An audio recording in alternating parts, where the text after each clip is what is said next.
우리의 일상의 삶에서 거룩함이 드러나지 않는다면 하나님 앞에서의 거룩함을 산다고 하는 것은 하나의 외형에 불과할 뿐입니다. 요한 사도는 보는 바 형제를 사랑하지 아니하는 자는 보지 못하는 바 하나님을 사랑할 수 없느니라 라고 말씀하고 있습니다.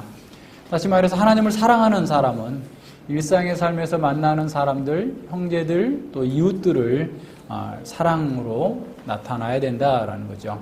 그래서 이웃의 형제와 또 함께 일상적인 삶에서 사랑의 방식의 테스트를 통과하지 못한다고 한다면 그가 아무리 하나님을 사랑한다라고 주장한다 할지라도 그것은 결국 외적인 것에 불과하다라는 거죠. 우리의 겸손도 마찬가지입니다. 하나님 앞에서 우리는 스스로 낮아졌다라고 생각하기가 쉽습니다.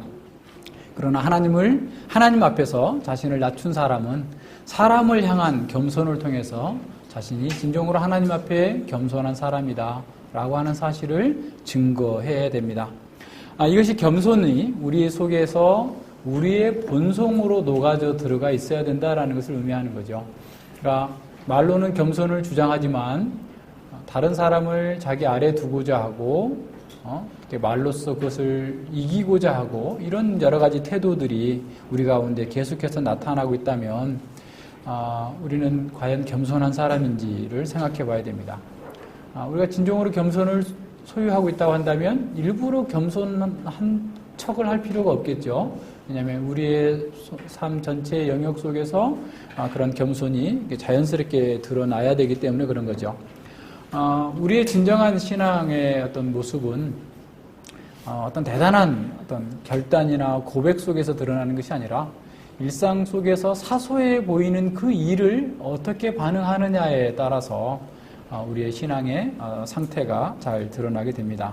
우리의 영적인 상태는 바로 그런 거죠.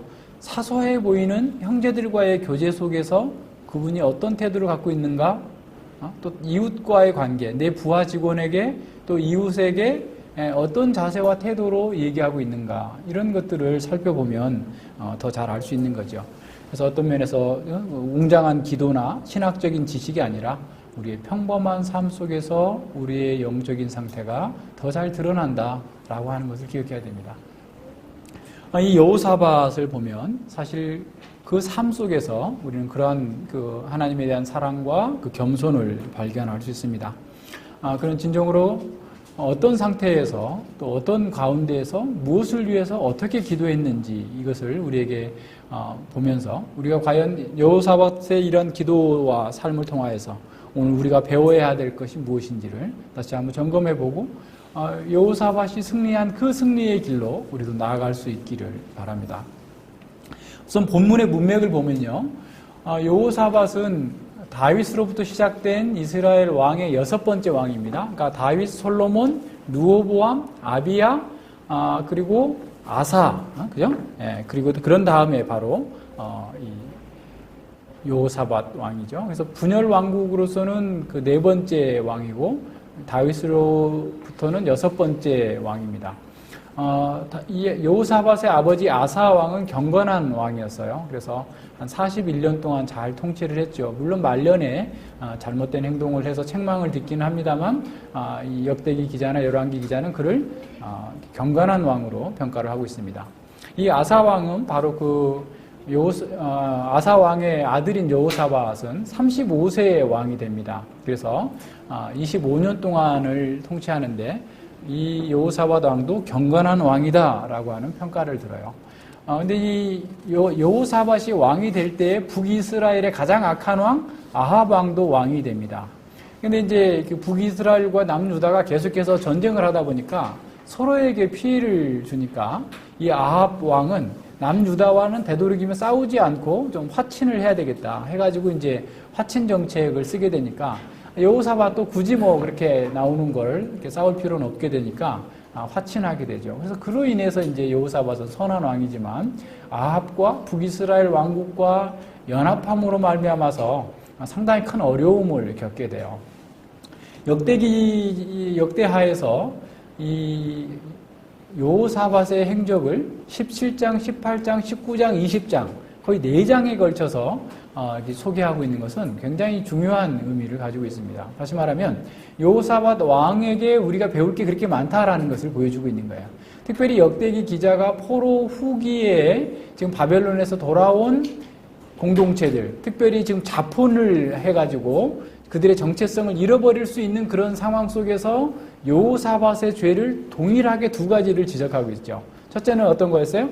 아합 왕과 연합해가지고 아합과 길르한 나못을 치러 갔다가 아합의 그 간교함에 자기가 왕복을 입고 자기가 죽을 뻔하다가 거기서 하나님께 기도해가지고 겨우 살아나왔어요. 근데 그것으로 마치지 않고 책망을 하게 돼요, 선지자가.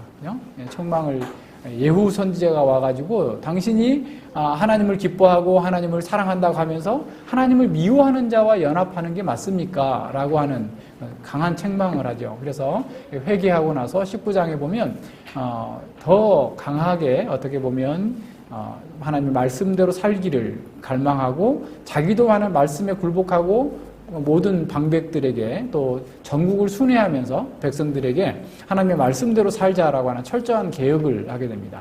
그래서 사법개혁, 종교개혁을 다 이루는 그런 개혁의 왕으로서의 여호사밧의 모습을 보여줘요. 근데 문제는 뭐냐면 여호사밧의 아들 요호람과 아합과 이세벨의 딸인 아달랴를 결혼시키는 거예요. 결혼 등명을 하게 돼요. 그로부터 이제 심각한 문제가 발생하게 됩니다. 그래서 이제 그 뒤에 가서 이제 20장 후반부에 가서도 또다시 아합의 아들 요아스하고 같이 이렇게 동맹한 것에 대해서 또다시 아하시아하고 교제한 것에 대해서 또다시 그 책망을 받게 됩니다. 그래서 계속해서 이런 여호사밧이 선한 왕이었음에도 불구하고 이렇게 하나님께서 미워하시는 자들과 교제하는 것에 대하여서 책망을 받는 이런 상태가 나타나게 되는 거죠. 사실 길르한 나못 전쟁에서 아람에게서 완전히 죽을 뻔했다가 하나님께 기도해서 겨우 살아남은 여호사밧은 하나님의 말씀을 통해서 선지자의 책망을 통해서 완전히 회개하고 돌이키는 이런 상황을 보게 됩니다. 그래서 이게 여호사밧이 한 20여 년 통치한 이후의 그런 사건이라고 본다면 지금 이 사건이 이렇게 이루어지게 됐어요. 그런데 이제 여호사밧에서 우리가 배울 수 있는 것은 뭐냐면 그러한 실패를 통해서 더욱더 그 실패를 또 그 책망을 달게 받고 더 바르게 하나님의 말씀대로 하겠다라는 겁니다. 그러니까 오늘날 우리가 우리 자녀들에게 책망을 해도 자녀들이 그걸 안 받아들이려고 그래요. 자꾸 변명을 합니다. 그죠? 그런데 사실은 이게 왕이에요. 그죠? 왕이 선지자가 하는 책망을 달게 받고 회개하는 거예요. 그러니까 하나님의 사람의 특징은 그런 겁니다. 어떻든 누가 책망을 하든 간에 그 책망에 대해서 그 진리로 인한 책망을 받아들인다라는 거예요. 다윗도 그랬죠. 나단 선지자가 당신이 바로 그 사람입니다. 라고 했을 때 그걸 받아들인. 그러니까 이러한 여호사밧은 그 선지자의 충고를 받아들였어요.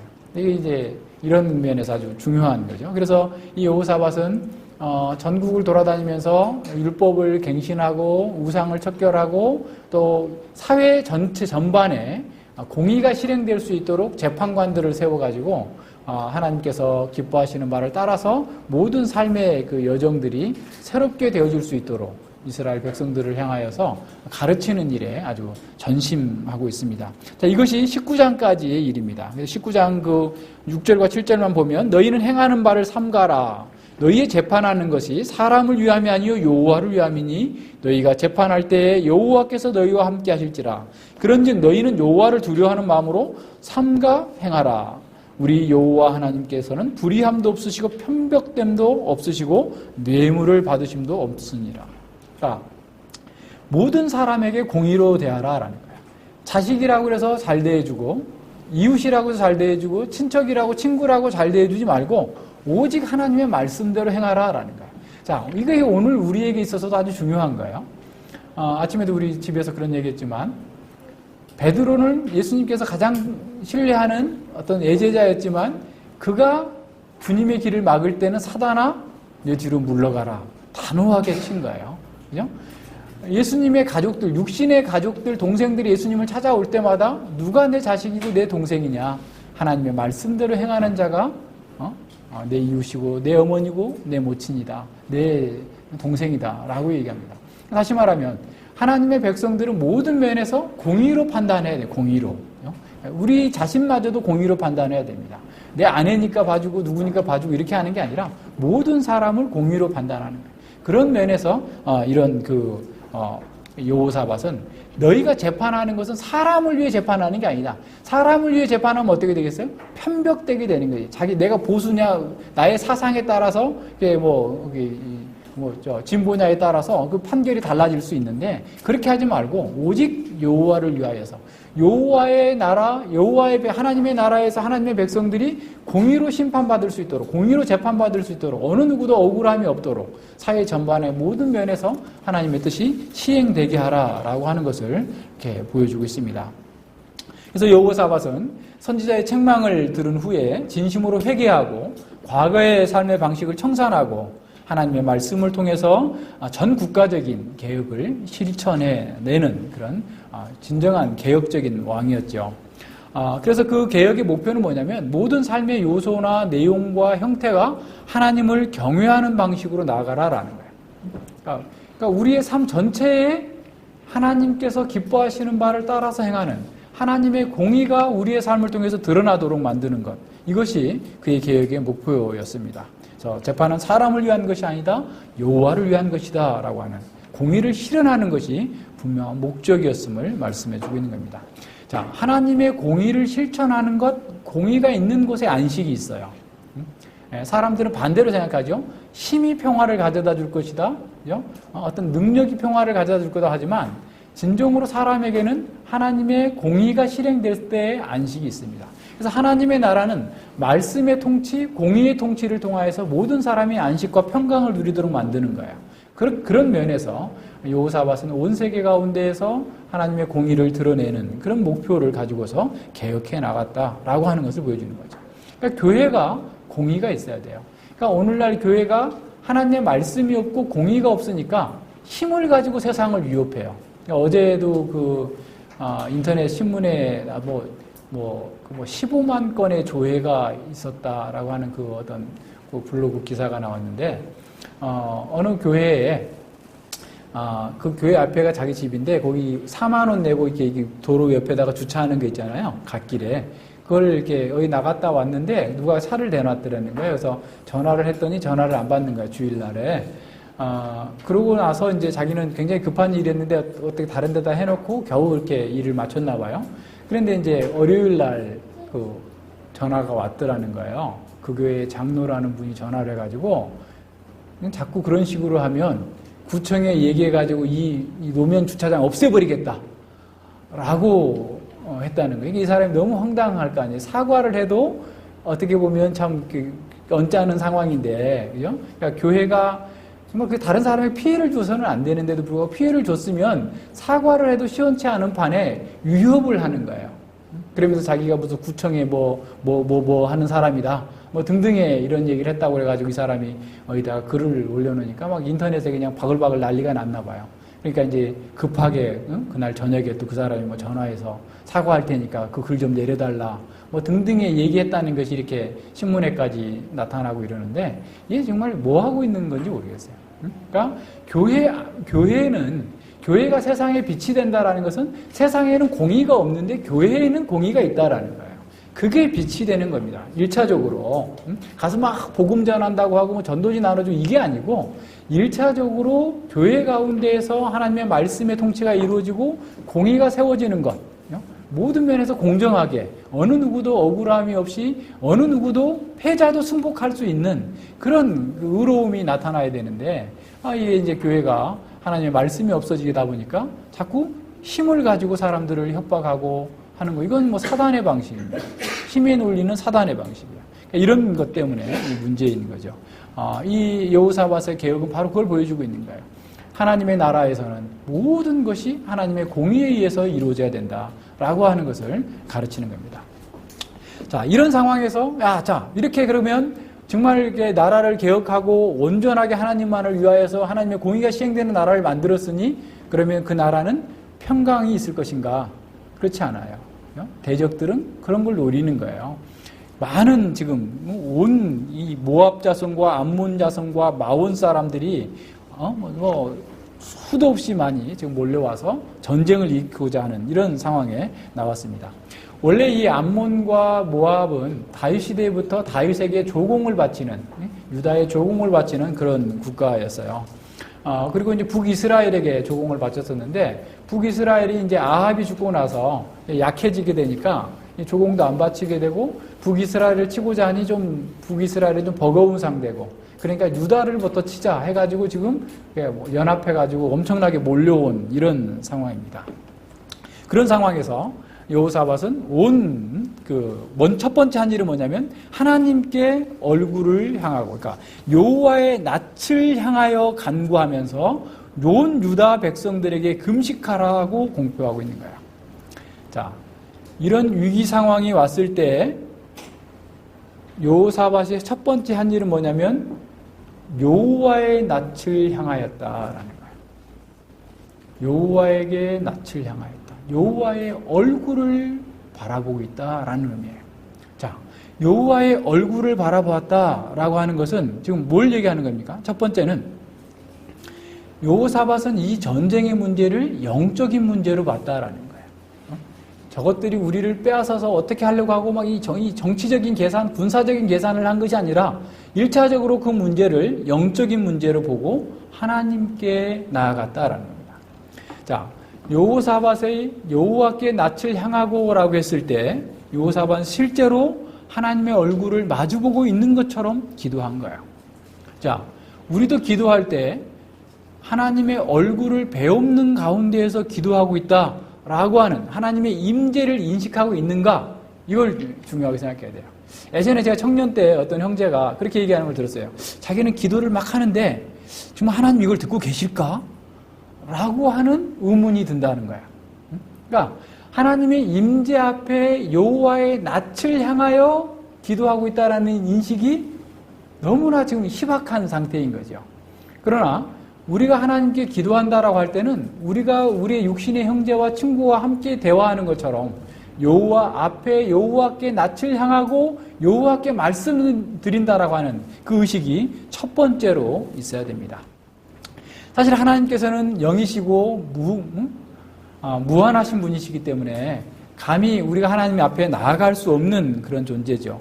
그러나 하나님께서는 자신을 극도로 낮추셔서 우리가 아뢰는 그 말씀을 듣고자 하시고 듣기를 기뻐하시는 겁니다. 이렇게 우리가 여호와 하나님의 임재를 느끼는 가운데에서 하나님께 나아가서 기도할 때 진정한 심령의 겸손함과 가난한 상태에 이르게 됩니다. 우주와 만물을 창조하신 그 영원하신 하나님 앞에 내가 그 하나님의 얼굴을 배웠고 기도하고 있다라는 의식을 1차적으로 해야 돼요. 그래서 주기도문에서 하늘에 계신 우리 아버지요, 초월자이신 그 하나님께서 그리스도 안에서 우리의 아버지가 되셔서 우리에게 낯을 향하시고 우리의 기도를 들으신다고 하는 그 의식을 가지고 기도하는 것, 이것이 진정한 겸손인 거예요. 아브라함이 지난번에 18장에서 창세기 18장에서 티끌과 같은 나라도 감히 주께 아뢰나이다, 기도하나이다, 면전에서 한 거죠. 그죠? 여호와의 면전에서 기도하는 것처럼 바로 우리가 이런 여호와의 면전에서 내가 누구인지를 분명하게 인식하고 기도하는 것. 이렇게 여호와의 임재를 인식하고 여호와의 면전에서 낯을 향하여서 하나님께 기도한다라고 하는 것은 우리가 기계적으로 기도할 수 없게 만들어요. 어떤 사람들 보면 항상 기도가 기계적이에요. 시작도 기계적이고 끝날 때도 기계적이고 내용도 기계적이야. 늘 그 틀에서 벗어나지 못하는 이런 사람이. 그러니까 하나님과의 영적인 교제로서 하나님의 면전에서 하나님의 임재 가운데에서 하나님께 말씀드리고 있다라고 하는 사실을 어떻게 하면 잊어버리고 그냥 하는 것이죠. 또 하나는 바리새주의와 같은 그런 기도에서 우리를 막아줄 수 있어요. 바리새주의적인 기도는 어떤 겁니까? 사람들에게 보이려고 장황하게 말을 많이 하는 거죠. 그러면서 자기 영광을 추구하는 거예요. 기도를 하는 걸 통해서 자기 영광을 추구하는 것. 이것이 바리새적 기도인데 우리가 하나님의 면전에서 하나님과 함께 지금 대화하고 있고 하나님의 임재 가운데서 경외감으로 갖고 기도하고 있다고 한다면 그럼 바리새주의의 기도가 들어설 데가 없죠. 또 어떤 사람들처럼 강청 기도한다 라고 하면서 막 떼쓰고 막 안 내놓으면 죽을 것처럼 하는 식의 그런 기도를 할 수가 없는 거죠. 내가 지금 향하고 있는 그 하나님이 어떤 분이신가? 하나님의 면전에서 낯을 향하여서 하나님을 배웁고 얘기하고 있다고 한다면 정말 경외감과 겸손함으로 내가 있어야 될 자리에서 있으면서 하나님께 자비를 구하는 그러한 기도를 하고 있는 것이죠. 그러니까 우리가 실제로 우리 자신을 본다면 우리는 하나님께 전혀 기도할 수 없는 그런 존재라는 사실을 인식하면서도 하나님께서 은혜 주시고 긍휼과 자비를 베풀어 주셔서 제가 하나님의 존전에 나올 수 있었습니다. 하나님의 자비를 의지하고 제가 하나님께 기도합니다. 라고 인정하는 거죠. 사실은 이러한 자비의 통로가 예수 그리스도 안에서 우리에게 열리게 된 거예요. 사실은 예수님 안에서 우리가 기도한다라는 것은 뭐냐면 내가 기도할 때 예수님이 나와 함께 가시는 거예요. 그래서 내가 혹시라도 어리숙하게 잘못 말했다 할지라도 변호사가 옆에서 말을 고쳐주고 내용을 고쳐주는 것처럼 예수님께서 우리의 기도를 교정해 주시고 합당하게 만들어 주시는 겁니다. 여호와의 낯을 향하여 기도하는데 우리는 그 예수님의 보혈의 피를 가지고 예수님과 함께 들어가서 하나님 면전에 서 있음을 알면서 기도해야 되는 겁니다. 우리와 함께 기도하시는 그 예수님과 함께 예수님의 보혈에 의지해서 기도하고 있다는 사실을 인식하는 기도, 이것이 우리가 하나님 앞에 나아가는 영혼의 합당한 상태, 여호와께 낯을 향하는 첫 번째 의미입니다.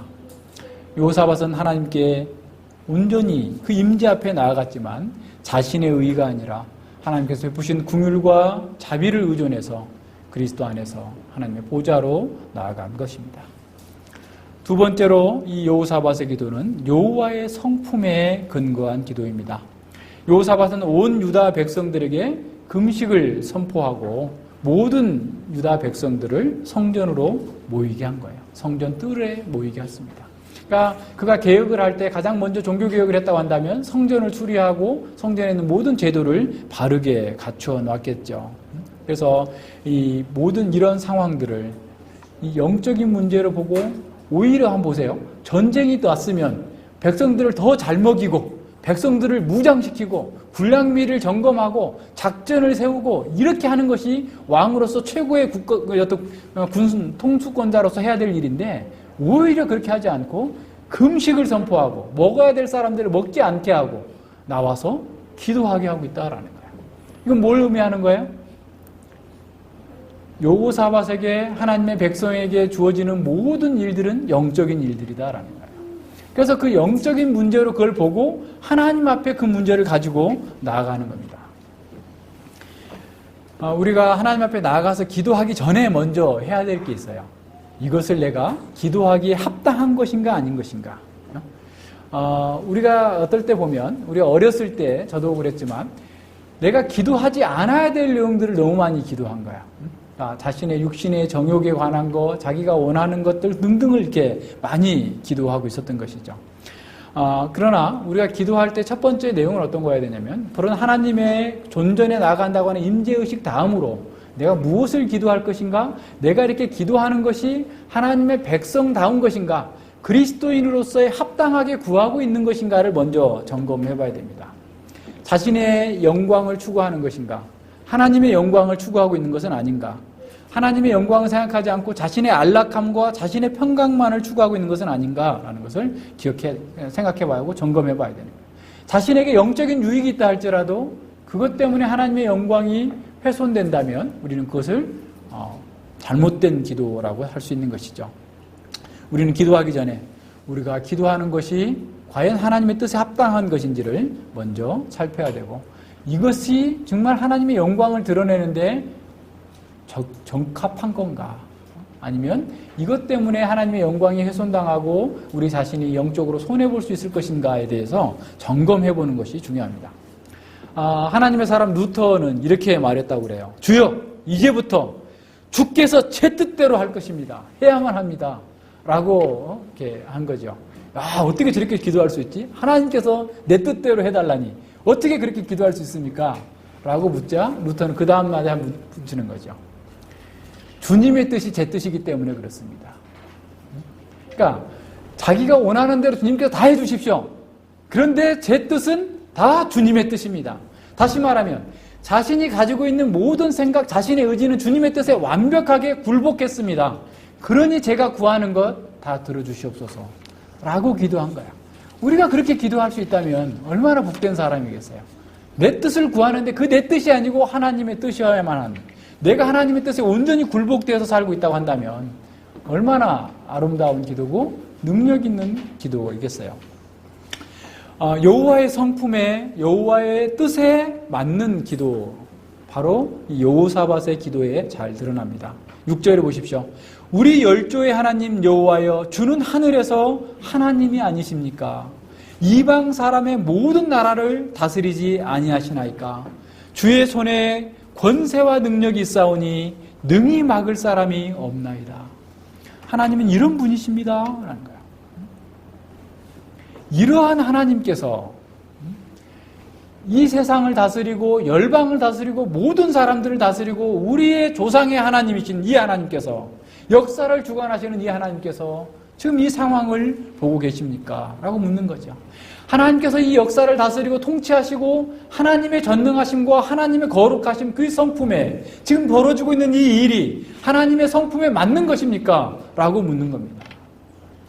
하나님의 성품에 근거해서 하나님의 뜻에 합당한 것을 이루어 주시옵소서 라고 기도하고 있는 거예요.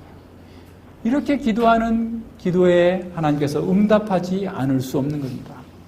여호사밧은 이미 18장에서 여호와께서만 참 하나님이시고 역사의 주관자라는 사실을 알게 됐어요. 18장에서 분명히 선지자 미가야가 가면 아합 왕을 죽을 것이다, 망할 것이다, 400명의 거짓 선지자들은 나가서 싸우소서, 그러면 이길 겁니다, 승리할 겁니다 라고 다 얘기할 때 여호사밧은 다른 선지자 없습니까? 미가야가 하나 있는데 그는 맨날 나한테 길한 것은 예언하지 않고 흉한 것만 예언합니다. 그래도 불러오십시오. 그래서 미가야가 예언할 때 반드시 아합 왕은 죽고 이스라엘은 다 패망할 거다라고 했고 그대로 이루어졌던 것을 여호사밧은 경험한 거예요. 그죠? 그 경험에 근거해서 하나님께서 말씀하신 대로, 하나님께서 원하시는 대로 이 역사가 이루어진다라는 사실을 알고서 그 약속 가운데에서 기도한 겁니다. 자신의 목숨마저도 여호와께 부르짖어서 그가 살아날 수 있었던 것처럼 여호사밧은 지난 역사를 돌아보면서 이 전쟁의 성격을 규명하고 있는 거예요. 이 전쟁은 사람에게 있는 것이 아니다, 하나님께 있다. 하나님께서 이 세상의 권세와 능력을 가지고 모든 것을 다스리는 그 하나님께서 이 전쟁에 개입해 주시기를 기도하고 있는 겁니다. 하나님의 성품을 의뢰해서 하나님의 뜻을 이루어 주기를 기도한다면 하나님께서 그 기도를 듣지 않으실 수 없습니다. 바로 여호사밧은 하나님의 주권과 능력과 하나님의 성품을 근거해서 하나님께 이렇게 해 주시옵소서라고 기도하고 있는 겁니다. 세 번째, 여호사밧은 하나님의 언약의 호소에서 기도하고 있습니다. 기도에서 가장 강력한 위력을 발휘하는 것은 바로 하나님의 약속입니다. 야곱은 형 에서가 무장한 400명을 이끌고 자기에게 다가온다라는 종의 전가를 듣고 나서 주님께 이렇게 기도합니다. 창세기 32장 11절과 12절인데요. 내가 주께 간구하오니 내 형의 손에서 에서의 손에서 나를 건져 내시옵소서. 내가 그를 두려워하면 그가 와서 나와 내 처자를 칠까 겁내미니이다. 주께서 말씀하시기를 내가 정녕 내게 은혜를 베풀어 내 씨로 바다에 셀 수 없는 모래와 같이 같게 많이 하리라 하셨나이다. 다시 말해서 자기가 떠날 때 형을 속이고 아버지로부터 축복을 받고 떠날 때 베델에서 하나님께서 꿈에 나타나셔서 걱정하지 말라, 두려워하지 말라, 내가 내게 은혜를 베풀어서 내 씨로 바다의 모래와 같이 많게 해주시겠다고 했는데 지금 형 에서의 군대 때문에 우리가 다 죽을 위기에 처해 있습니다. 하나님께서 말씀하셨으니 그 말씀을 이루어 주시옵소서. 하나님께서 약속하셨으니 그 약속대로 저를 지켜주시옵소서라고 지금 기도하고 있는 거예요. 하나님의 약속을 통해서 그 언약을 근거로 매달리는 그 기도는 하나님께서 반드시 듣지 않으실 수 없어요. 그러니까 언약이라는 말이 베이트라는 말인데 하나님께서는 그 언약에 자신을 묶어두신 거예요. 하나님은 전능하시고 자유의지를 가지신 그 하나님이심에도 불구하고 자신이 약속한 것에 자신을 묶어두고 계세요. 다시 말하면 하나님께서 약속하신 것을 벗어나서 어떻게 달리 일하실 수 없는 분이시다라는 거예요. 그래서 그 약속의 근거에서 기도하게 됩니다. 여호사밧의 기도도 바로 동일하게 하나님의 언약을 근거해서 기도합니다. 아브라함에게 약속하셨던 대로 아브라함에게 주시기로 했던 주의 벗 아브라함의 자손들에게 이 땅을 주시기로 했던 그 약속을 지켜주시옵소서라고 말씀하고 있는 거예요. 7절 보세요. 우리 하나님이여 전에 이 땅 거민을 주의 백성 이스라엘 앞에서 쫓아내시고 그 땅으로 주의 벗 아브라함의 자손에게 영영히 주시지 아니하셨나이까? 하나님이여 전에 아브라함의 자손에게 영영히 주시겠다고 약속하지 않으셨습니까? 주의 벗 아브라함에게 하셨던 그 언약이 지금 무너질 위기에 처해 있습니다. 하나님이여 이제 어떻게 하시렵니까? 라고 하나님께 부르짖고 있는 거예요. 하나님의 언약을 붙들고 하는 기도, 이것이 하나님의 백성의 기도고 우리의 기도가 담대해질 수 있는 기도입니다. 사무엘하 7장에 보면 다윗은 하나님께로부터 내 집을 영원히 견고케 하리다 라고 하는 그 말씀을 듣고서 이렇게 기도합니다. 말씀대로 행하여 주시옵소서. 주께서 이렇게 말씀하셨고 이렇게 약속하셨으니 그 약속대로 행하여 주시옵소서. 그것이 진정한 기도예요. 하나님의 백성들이 하나님께 합법적으로 요구할 수 있는 기도입니다. 민수기에 보면 하나님은 인생이 아니시니 시건치 아니하시고 인자가 아니시니 후회가 없으시도다. 어찌 그 말씀하신 바를 행치 아니하시며 하신 말씀을 실행치 아니하시랴. 하나님은 인생이 아니시니 말씀하신 바를 반드시 이루어 주시는 그 하나님이니까 그 말씀대로 이루어 주시옵소서라고 기도하는 것이죠. 하나님께서 참되게 행동하지 않은 적 있습니까? 하나님께서 말씀하신 바를 이루지 않은 적이 있습니까? 하나님의 입술에서 나온 그 말씀들이 헛되이 돌아간 적이 있습니까? 한 번도 없습니다. 한 번도 없다는 사실을 알았다면 우리는 그 약속대를 붙들고 기도하면 되는 거예요. 주여 이루어 주시옵소서. 주여 이루어 주시옵소서. 하나님의 때는 정확하게 정해져 있습니다. 하나님께서는 자신의 때가 이루기 전에 먼저 하시는 일도 없고 그 때가 지나서 하시는 법도 없습니다. 성경 전체를 한번 보십시오. 원칙은 하나님의 말씀 처음부터 끝까지 하나님께서 말씀하신 바를 완벽하게 이루어 주신다라는 것으로 관통되어져 있습니다. 모든 기도에서 바로 이 약속을 이루어 주실 것을 우리는 주장하면서 기도할 수 있어야 되는 거죠. 하나님의 뜻을 알고 그 뜻을 이루어 주시옵소서. 그것을 저희에게 보여주시옵소서. 이렇게 기도할 수 있는 사람은 앞서 얘기한 것처럼 자신을 하나님의 뜻에 굴복시킨 사람이에요. 루터가 내가 하나님의 뜻에 온전히 굴복되었기 때문에 그렇게 기도할 수 있는 것처럼 우리가 그렇게 해야 됩니다. 하나님께서 그 약속의 말씀을 이루어 주실 때까지 우리는 쉬지 말고 기도하면서 하나님께서 그 뜻을 이루어 주시기를, 언약을 이루어 주시기를 기도해야 됩니다.